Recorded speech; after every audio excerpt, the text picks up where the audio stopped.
Hello everybody, how's it going? Sly John here, and today I'm going to be talking about top laning, and I'm going to be giving some tips. So, recently I've been picking up ranked again. I currently am Gold 3, almost to Gold 2. So pretty much what I wanted to talk about in this gameplay is why building tanky is better than building damage. In this gameplay, I went 0-5 coming out of the laning phase, and this is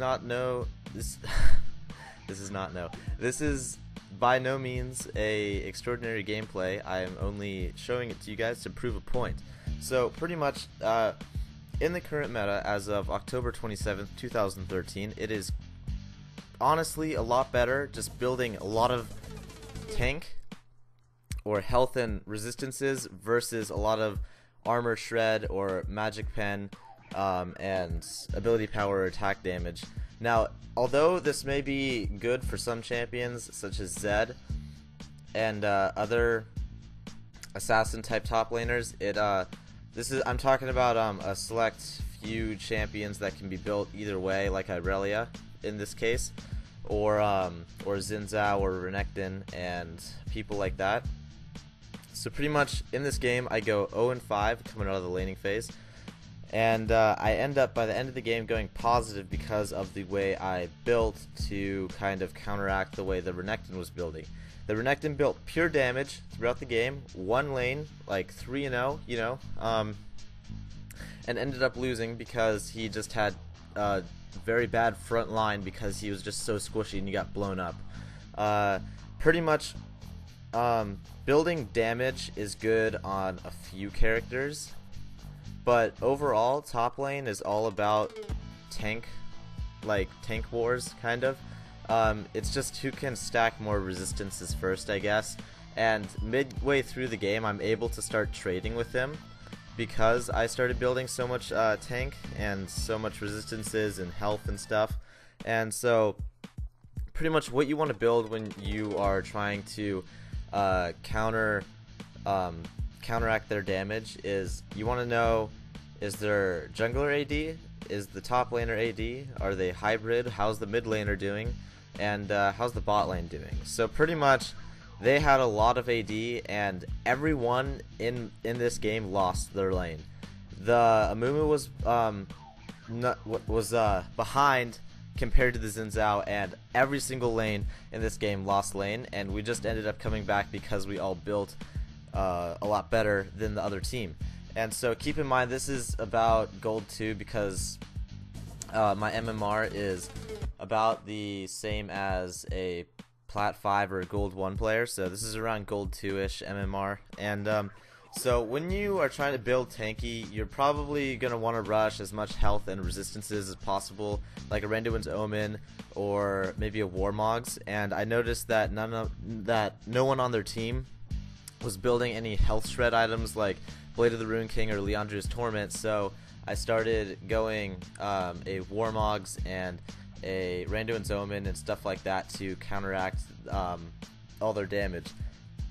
And if they're not building a Blade of the Rune King or anything like that, it is perfectly fine to start stacking health, which is probably better at that point. Unless they start building that, then you need to stack some resistances as well. But if you're going to pick between resistances or health, you should definitely go with health. The reason why most people would think it's like, why would you not build damage, you know? And it's because when it comes down to late game, and this only really works if the game drags on really long like this one did, you don't want to have a really squishy bruiser being your front line. I mean, like, sure, he'll do shit tons of damage, but he won't be able to get to the back line, which is our AP caster and our AD carry, especially since we had like a high mobility one like Jinx and a long range AP caster like Lux. They weren't able to get to our back line because we just had such a strong front line. So pretty much what I'm trying to say here is that when you get ahead, you should just start building tanky, because then they just can't do anything against you. And it's just ridiculous because, like, you know, you're already winning, but there's just no way that they can kill you at all. Like, it's just absolutely ridiculous. That's why Shen is so annoying to a lot of people, because he's really good at just stacking resistances and health from like 1 minute in. So he's just an unkillable person, and he can be really, really huge. And I mean, like, you might not be able to like die to him, but like if it came down to just an auto attacking war, you'd probably die to him after like an hour of just auto attacking back and forth. But like the reason building tanky is so effective is just the late game half of it, that you can easily win team fights if you just out tank the other people. And so that's just like that's all I got to talk about in that regards. But like another thing too is in solo queue, you want to just like not talk to your teammates as much as possible. And me personally, I don't really talk in chat at all. I just kind of talk in I kind of communicate with pings, because it's just a lot simpler. It takes less time, and it reduces raging in chat effectively. And in the current meta right now, tanks just perform a lot more than assassins and damage dealers, which might change here in a week or two when Season 4 comes out.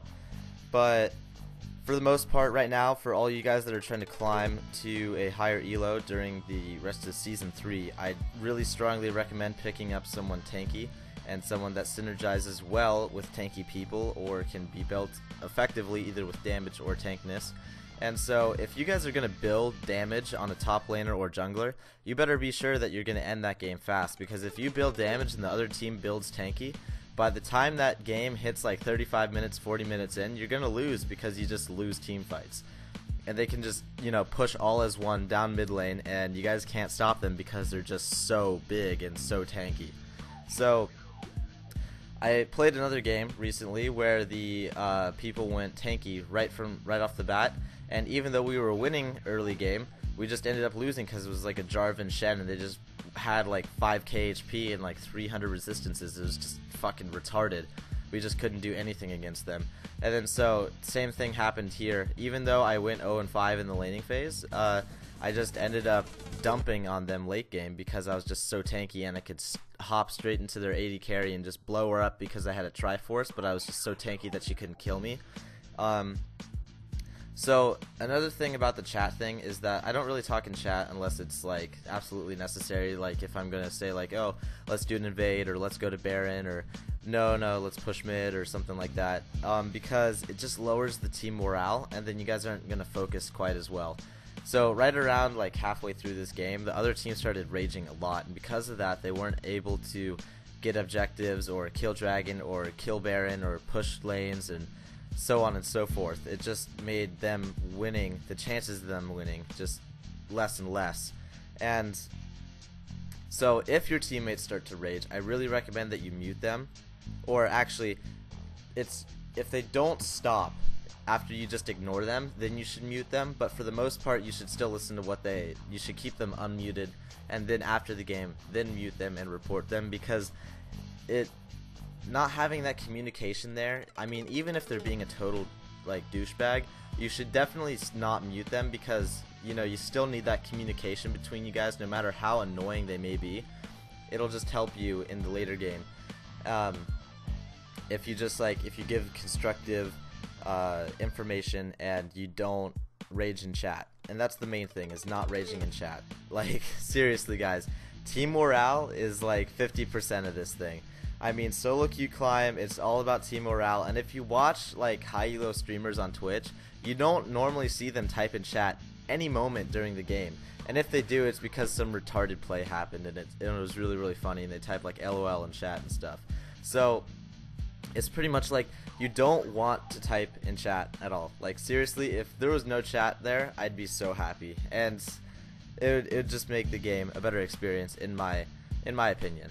And so a few tips for runes. I recently saw a video that Dyrus made on some tips for runes, and if you guys are having trouble last hitting early game, you might want to substitute 2 of your mastery points from whatever you're taking and institute them into the extra damage versus minions, because that'll increase your last hitting skills by like 20%. I think that's what Dyrus said, and I think he was just estimating, but you know, he is a pro player, so it is good to you know, accept tips and knowledge from him willingly. And right here you can see that I'm starting to be able to trade with Renekton effectively because I am so much tankier than he is and I have so much more health.